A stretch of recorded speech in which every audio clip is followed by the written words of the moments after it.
मेरा नाम राहुल है और मेरे साथ है अर्श, जो कि खुद एक पैरानॉर्मल एक्सपर्ट है। मैं आपसे ये जानना चाहता हूँ कि हम लोग एक वेस्टर्न एजुकेशन के बैकग्राउंड से आते हैं और basically we are trained to be a sceptic. तो शायद हमारी पढ़ाई, हमारी समझ इस बात की इजाजत नहीं देती हम भूत प्रेत जैसी चीजों को। ये भूत प्रेत मैंने सुना है, हम लोग बचपन से फिल्में देखते आ रहे हैं, तरह तरह के सीरियल देखते आ रहे हैं, बट मैं कभी इसको लॉजिकली इसके साथ पीस नहीं बना पाया, कंसेंसस नहीं बना पाया। तो अगर मैं आपसे जानना चाहूँ in a very basic simple way, आप बहुत आसानी से अगर बता सके, मुझे समझा सके, तो आत्मा बेसिकली होती क्या है और क्या फर्क है आत्मा में, प्रेत में, भूत में, पिशाच में, जो अलग अलग चीजें हैं, अगर फर्क है तो? राहुल, बिल्कुल फर्क है, क्योंकि बहुत सारे लोग, मैं इंग्लिश में ही समझा देता हूं ताकि सबको बहुत इजी हो जाए। आत्मा, प्राणात्मा, जीवात्मा, अगर हम इसको छोड़ के बात करते हैं सोल और स्पिरिट की, ये बहुत लोगों को कंफ्यूजन होता है कि उसकी सोल चली गई, उसकी स्पिरिट को मैंने देख लिया। शायद आपने भी कई बार सुना होगा ऐसे, सुना है। एग्जैक्टली। मान के चलिए मैं आपसे पूछूं कि सोल और स्पिरिट में क्या फर्क होता है, तो आप बता पाएंगे?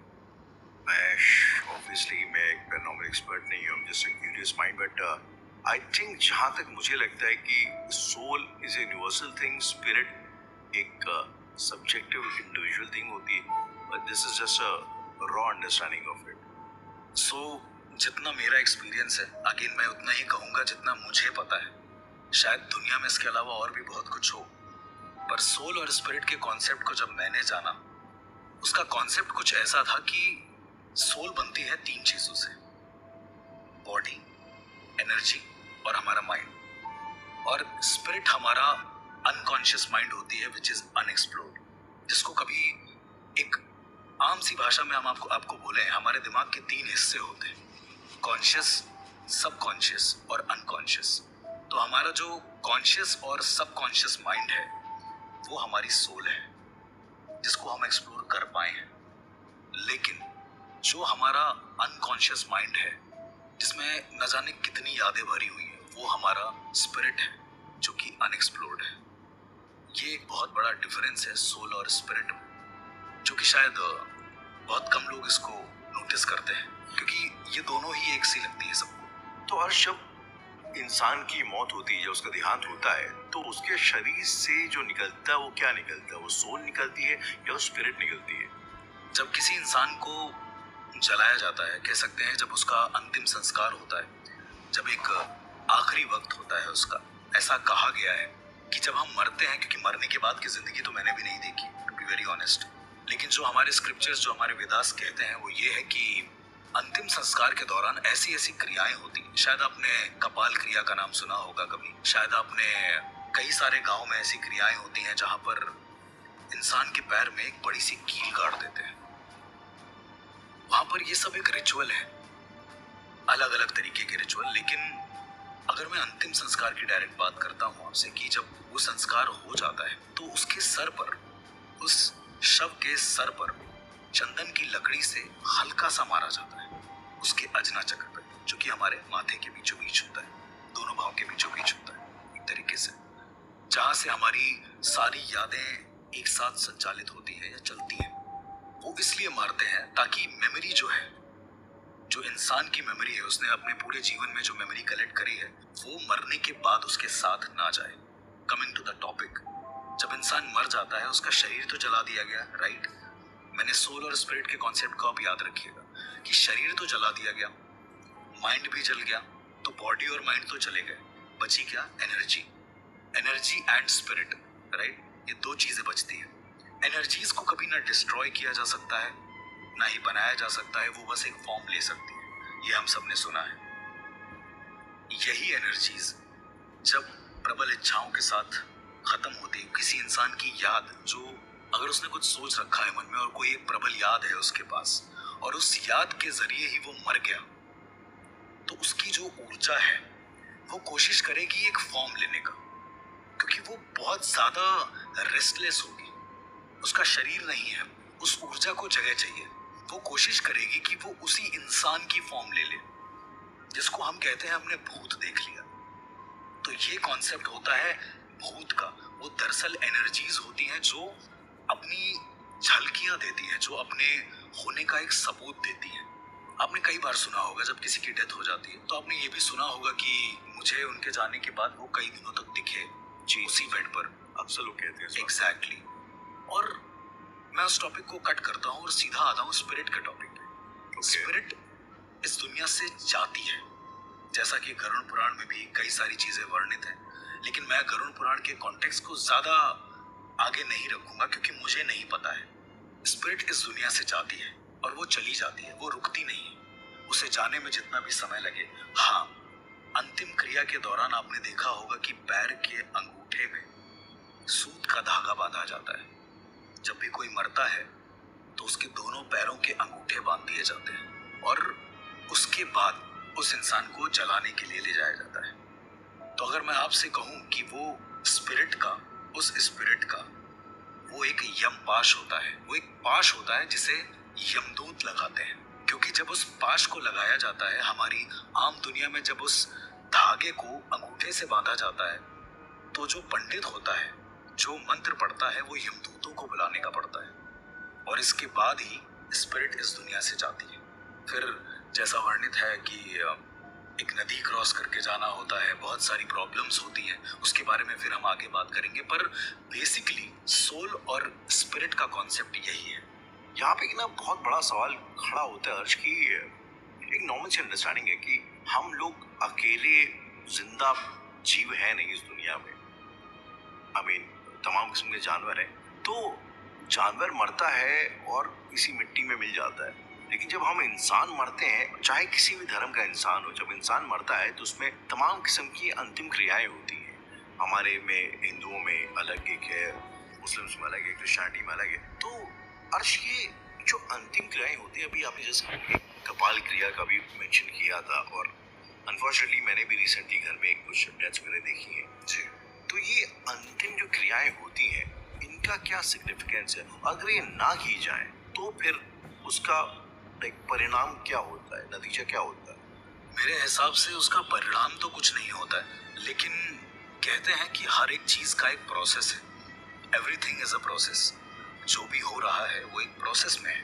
मेरा सवाल इसी में एक एड ऑन और है अर्ज कि प्रोसेस है, आपने जिस बात बोली, ये जो प्रोसेस है ये सिर्फ इंसान के इमोशनल सेंड ऑफ के लिए है कि इंसान कि भाई घर का वो करीबी मरा है तो उसको एक अच्छा फेयरवेल दे, सिर्फ इसलिए है, या इन चीजों के कोई एग्जिस्टेंशियल मीनिंग भी है? एनर्जी से भी इसका कुछ लेना देना होता है? एनर्जी से बिल्कुल लेना होता है। उसका एक सबसे बड़ा उदाहरण जब आप देखते हैं कि अंतिम क्रिया बड़े ही तरीके से की जाती है।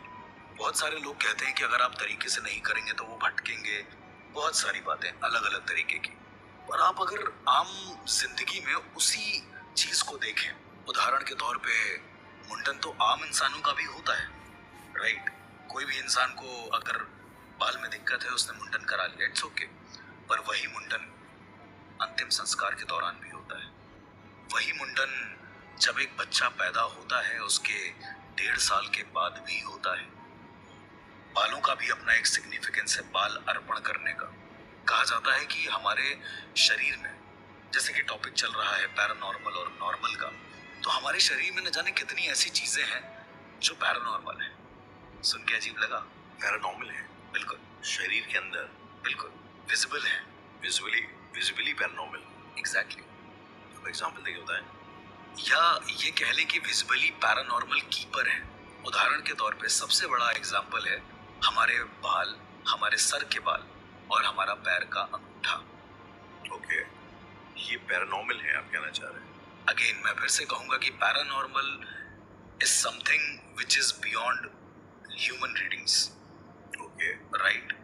तो हमें वो बाल ही लगते हैं, लेकिन बहुत सारी ऐसी प्राचीन किताबों में ऐसा वर्णित है कि हमारे सर के बाल में और हमारे पैर के अंगूठे में सबसे ज्यादा ऊर्जा रहती है। उदाहरण के तौर पे आप किसी का पैर छूते हैं तो अंगूठा छूते हैं, राइट? आप कायदे से तो अंगूठा छूना चाहिए, लोग आमतौर पे खाने उसे ऊपर से भी काम चला लेते हैं। लेकिन पैर का अंगूठा ही क्यों छूते हैं, मेरा ये सवाल अगर मैं आपसे पूछूं, आई हैव नो क्लू। उसी पर एक और सवाल आता है कि पैर का अंगूठा छूने पर जो सामने वाला इंसान होता है वो आपके सर पर हाथ रखकर आशीर्वाद क्यों देता है? वो आपके कान पर हाथ रखकर भी तो आशीर्वाद दे सकता है। Fair enough. तो क्या जवाब देना चाहेंगे as a normal person?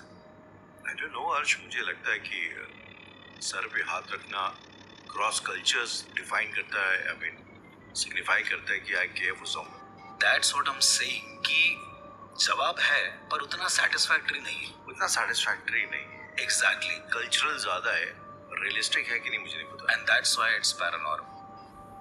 And sir पर हाथ इसलिए रखते हैं ताकि आपकी जो ऊर्जा है, ओके, आपने बहुत सारे भगवानों की तस्वीरें देखी होंगी जिनके हाथ सीधे हैं, फेस की तरफ होते हैं, जो इंसान मूर्ति को देखता है ताकि उस मूर्ति की पॉजिटिव एनर्जी सामने वाले में जा सके। सेम हैपेंस जब आप किसी का पैर छूते हैं तो वो इंसान अपना हाथ रखता है आपके सर पे और वो अपनी पॉजिटिव एनर्जी आपके सर पे ट्रांसफर करता है। लेकिन जब आप उसका अंगूठा छूते हैं तो जैसा कि मैंने पहले बताया कि बाल और अंगूठे में सबसे ज्यादा एनर्जी रहती है, तो जो इंसान भी पैर को छू रहा है उसे सामने वाले इंसान की एनर्जी महसूस होती है, मिलती है। और यही एक सिग्निफिकेंस है कि अंगूठा छूना चाहिए। और इसीलिए जो बड़े बुजुर्ग होते थे हमारे, वो कहते थे घुटना नहीं अंगूठा छू। यहाँ पे हर्ष आपने एक चीज बोली, एंड ये ना थ्रू आउट माई लाइफ ये एक बहुत बड़ा सवाल रहा है। सवाल ये है कि आपने अभी कहा पॉजिटिव एनर्जी। हाँ जी। जो ना एक जो आपके बड़े बुजुर्ग हैं वो आपको अपनी पॉजिटिव एनर्जी देंगे। Exactly. तो ये एनर्जीज जो होती हैं, एनर्जी तो एनर्जी है। आपने भी कहा कि इलेक्ट्रिसिटी वायर का आपने जो एग्जांपल दिया, हाँ जी। तो ये एनर्जीज पॉजिटिव या नेगेटिव कैसे होती हैं? अगर इसके बारे में आप थोड़ा सा एक बातचीत करना चाहें, बताना चाहें। पैरानॉर्मल और नॉर्मल, आपने दो चीजें मुझसे पूछी थी, राइट? तो राहुल, अगर आप पैरानॉर्मल और नॉर्मल के बारे में पूछ रहे हैं तो पॉजिटिव और नेगेटिव के बारे में तो डिस्कस होना चाहिए। बिल्कुल। इस दुनिया में तीन चीजें हैं। आप किसी भी चीज का उदाहरण लेके देख लीजिए, अच्छाई, बुराई और शून्य, या फिर मैथ में प्लस, माइनस और जीरो, या फिर किसी की तारीफ करी, किसी की बुराई करी, या फिर कोई भूत है, कोई भगवान है। एक कोट है, if God exists, devil exists, then there might be a neutral exist. Is it so? Maybe in that sense. एक सवाल मैं आपसे पूछना चाहता हूँ कि आपने एक बात बोली ना कि आपकी प्रबल इच्छाएं अगर होती है किसी इंसान की मरते वक्त, तो चांसेस आर कि उसकी आत्मा सेटिस्फाइड नहीं रहती, वो शायद एक शून्य पे विलीन नहीं हो पाती। तो ऐसा how is it possible? I mean अर्श, इस संसार में हर इंसान कोई ना कोई एक ना दबी हुई ख्वाहिश लेके जिंदा है। बिल्कुल। एक दबी हुई ख्वाहिश लेके शायद मर भी जाता है। इस संसार में फिर ऐसा कैसे पॉसिबल है कि कुछ लोग जो हैं भूत बनते हैं और कुछ लोग नहीं बनते? क्योंकि मैं ये मानने के लिए तैयार नहीं हूँ कि यार हर कोई एकदम सेटिस्फाइड मौत मरता है। मुझे लगता है कि इच्छाएं तो रहती हैं। बिल्कुल, मेरा भी यही मानना है और आपका सवाल बहुत जायज है। आई गेस आपने जो सवाल पूछा है वो लाखों लोगों के दिलों में ये सवाल चल रहा है, क्योंकि मुझसे भी लोग ये सवाल पूछते रहते हैं। मेरा सिर्फ एक ही जवाब होता है और वो जवाब है नियति, डेस्टिनी। Destiny, exactly. ये डेस्टिनी किस, अगर आप थोड़ा डेस्टिनी को एक्सप्लेन करना चाहें तो? डेस्टिनी को मैं आम भाषा में ही एक्सप्लेन करूंगा, क्योंकि मैं वैदिक लैंग्वेज के हिसाब से अगर एक्सप्लेन करने पे आऊंगा शायद बहुत लोग ना समझ पाए। तो आम भाषा में एक लंबा सा रास्ता है जिसकी आखिरी मंजिल पर हमें कोई प्राइज मिलने वाला है, कोई इनाम मिलने वाला है। हम उस रास्ते के शुरुआती दौर में खड़े हुए हैं। ओके। अब हमें उस रास्ते पर चलकर जाना है आगे मंजिल तक, जो भी हमारी मंजिल है। लेकिन हमारे दोनों तरफ खाई है और हमारे पास जाने के लिए सिर्फ ये रोड है और कुछ भी नहीं। हाँ, साधन बहुत सारे हैं, जैसे कार है, साइकिल है। ये आपके ऊपर डिपेंड करता है कि आपको क्या कंफर्टेबल है। चलिए, अब मैं इसी उदाहरण को लेकर आ जाता हूँ नियति के टॉपिक पे। ये जो सड़क है ये नियति है, ये कभी नहीं बदलेगी। ये ऑलरेडी ऊपर से लिखी जा चुकी है। प्लस आपके दिमाग में ये भी सवाल आ रहा हो कि जब सब कुछ लिख गया है तो कर्म करने की क्या जरूरत है? Exactly. काम करेगा ही क्यों?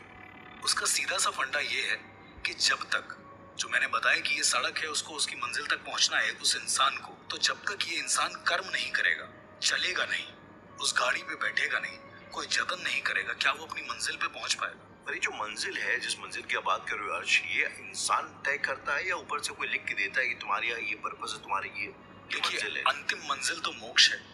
हर इंसान को चाहिए होता है यार कि मरने के बाद उसे मोक्ष मिल जाए। आपने सुना होगा बहुत बार। तो मेरा सिर्फ इतना कहना है कि ये जो नियति है ये तय है, लेकिन कर्म हमें करना चाहिए सो दैट उस नियति की सड़क पर हम बड़े आराम से जा सके। हम गिरेंगे, हम उठेंगे, हम फिर चलेंगे, लेकिन चलना कभी रुकता नहीं है। आपने देखा होगा, जिंदगी कभी किसी के लिए रुकती नहीं है। ऊर्जाओं का भी कुछ ऐसा ही सिनेरियो है, और यही डिफरेंस है पैरानॉर्मल और नॉर्मल में। लेकिन आत्मा का किसी शरीर में आना और झाड़ फूक करके निकाला जाना, I mean exorcism, is that real? क्या ये सच है? इन सभी सवालों का जवाब जानने के लिए सुनते रहिए Indian paranormal podcast, only on